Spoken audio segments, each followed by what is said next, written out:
नमस्ते recording club. मैं RC Sandeep हाजिर हूँ आज एक बार फिर। बहुत लंबे अरसे के बाद शायद ऐसा हो रहा है कि लगातार दूसरे दिन the story of recording club part 193 लेकर के, और आज है 5 अगस्त 2022, लगभग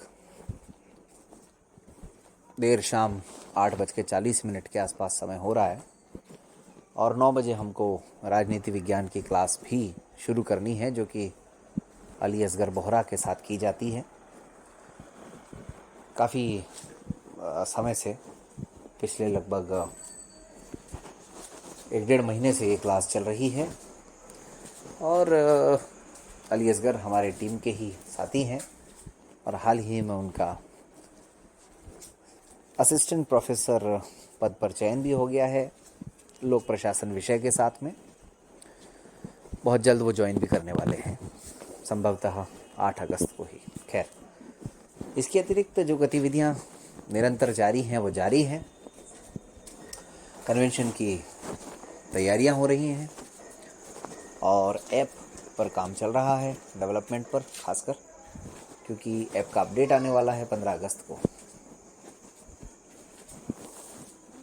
आज ये रिकॉर्डिंग साथियों में अपना जो Realme X7 Max जो फ़ोन है, उसका जो बाय डिफ़ॉल्ट जो रिकॉर्डर होता है, रिकॉर्डिंग ऐप उसका जो होता है, हर फ़ोन में जो होता है, हर फ़ोन के साथ जो आता है, उसी से रिकॉर्डिंग कर रहा हूँ। आमतौर पर मैं iQ MP3 का उपयोग करता हूँ, लेकिन आज थोड़ा सा फॉर अ चेंज।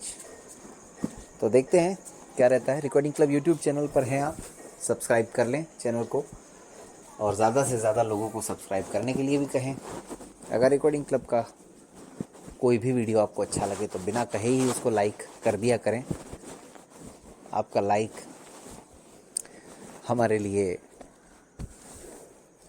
माइक बन जाता है, क्योंकि आप लाइक करते हैं और हम माइक लेकर के आपके सामने आ जाते हैं। तो ये लाइक और माइक का चक्कर यूं ही चलता रहेगा। आज मैं सोच रहा था दोस्तों दिन भर कि इस सब से मुझे इतनी मोहब्बत क्यों है। यूट्यूब पर आना और वीडियोस बनाना, तमाम तरह के प्रोग्राम करना, और ख़ासकर मेरा अपना पसंदीदा जो शौक़ है वो लाइव प्रोग्राम करने का है। क्योंकि लाइव प्रोग्राम मुझे ऐसा लगता है बनावटी नहीं होते हैं, ओरिजिनल होते हैं। चाहे वो मोबाइल एक्सेसिबिलिटी वर्कशॉप हो या फिर हमराही कार्यक्रम हो। हालांकि ये सब रिकॉर्डेड होते हैं, हमराही कार्यक्रम वगैरह, लेकिन फिर भी मेरी अपनी जो ज़ाती राय है वो तो लाइव की है। और इसके अतिरिक्त मन की आँखों से कार्यक्रम हो या फिर विवाह परिचय सम्मेलन जो हर महीने के चौथे रविवार को आयोजित किया जाता है, तो मैंने अपने दिमाग पे जब जोर डाला, तो मैं जब स्कूल में पढ़ता था दोस्तों, 9वीं 10वीं में खासकर, तब से ही मेरे को ये शौक़ रहा है कि 2-4 लोगों को बिठाऊं अपने पास, उनसे सवाल जवाब करूं और उनको उलझाऊं। तो अगर ठीक से मार्गदर्शन मिला होता तो हो सकता है मैं कहीं मीडिया जगत में या पत्रकारिता जगत में जाता, लेकिन वो सब तो नहीं हो पाया। और कुछ इतनी महत्वाकांक्षाएं भी नहीं थी, वो भी एक कारण है, क्योंकि मार्गदर्शन अगर मिल भी जाए तो भी महत्वाकांक्षा होना बहुत ज़रूरी है, मेरा अपना ये मानना है। तो उस ज़माने में क्या होता था दोस्तों कि देखिए, हर दौर में एक अलग तरह की टेक्नोलॉजी होती है। तो उस ज़माने में जो टेक्नोलॉजी आ रही थी वो थी FM माइक्स की। आप लोगों ने देखा होगा कि एक सेल लगता था और एक उसके नीचे एक वायर लटका होता था और एक FM मतलब बटन होता था, और उसको ऑन कर दो और अपना रेडियो या टेप रिकॉर्डर में जो FM होता है वहाँ ऑन कर दो। उसकी फ्रीक्वेंसी कुछ 150 मीटर या 150 फीट तक आती है और आप जो भी बोलेंगे वो उसमें सुनाई देगा। तो बड़ा अच्छा लगता था मुझे, मतलब वो प्रोग्राम करना, दूर FM को रख करके उसको सुनना। तो वही सब जो मेरा शौक़ है वो आज मेरे बहुत काम आ रहा है।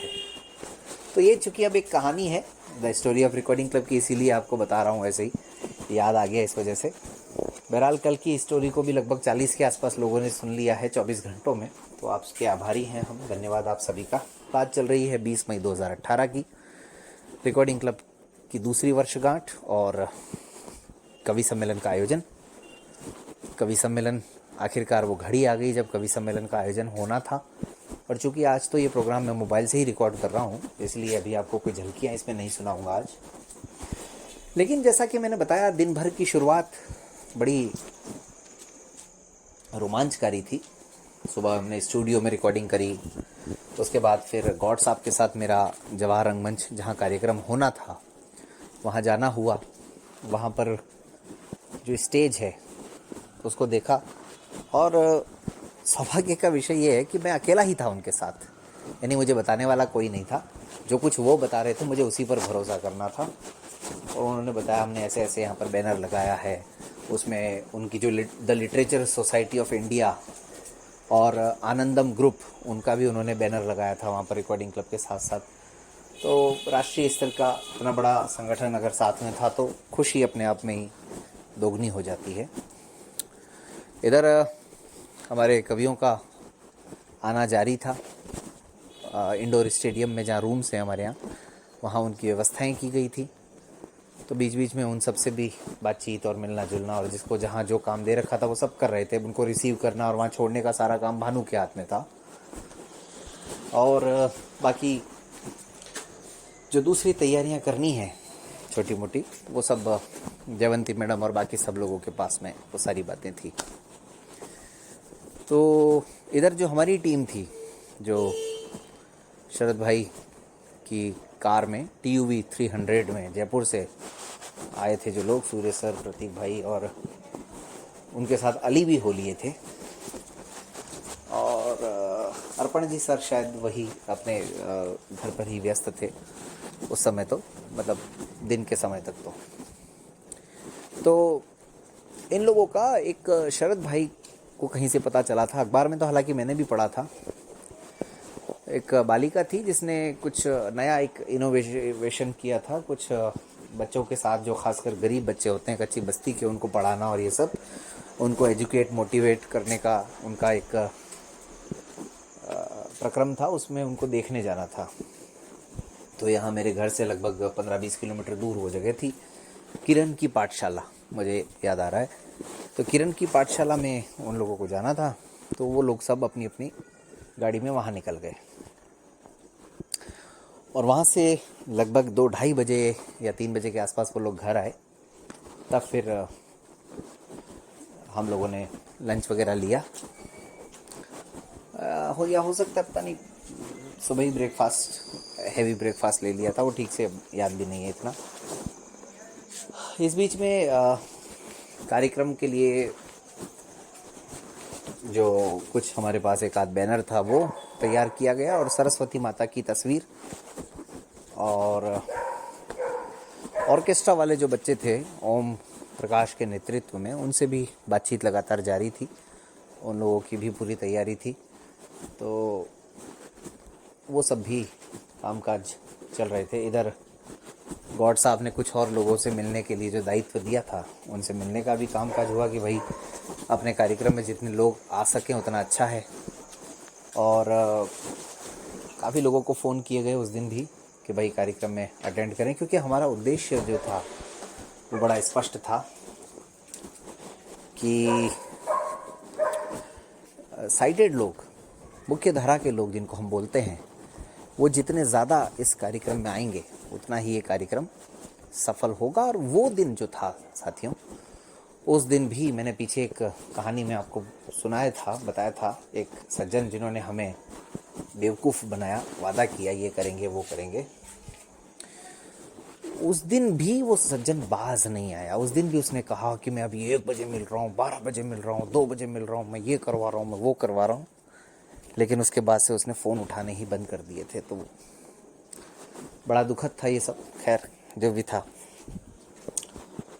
कुछ लोगों को जिनको कार्ड्स देने थे इस प्रोग्राम के, इनविटेशन के, वो सब देने के का काम हुआ। लेकिन एक बहुत महत्वपूर्ण बात ये थी कि थोड़ा सा समय देख लेते हैं, तो अभी 3-4 मिनट और हम कर सकते हैं।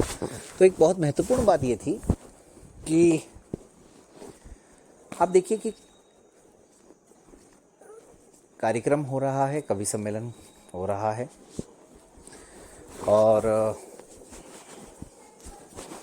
कार्यक्रम के बाद खाने पीने की क्या व्यवस्था करनी है ये पता नहीं था। इस बीच में इंडोर स्टेडियम में जो जिनको कवियों का खाने पीने की व्यवस्था जिनके पास थी उनसे भी बात की गई और तो उनसे भी मिला गया। तो ये कुछ नहीं पता था कि कार्यक्रम के बाद क्या होगा। भाई ये तो इतना तो पता था, चलो भाई कवि लोग जहाँ रुके हुए वहाँ उनको तो खाना मिल ही जाएगा, लेकिन हम लोगों का क्या होगा या बाकी जो टीम के लोग हैं उसके बारे में कुछ भी नहीं सोचा।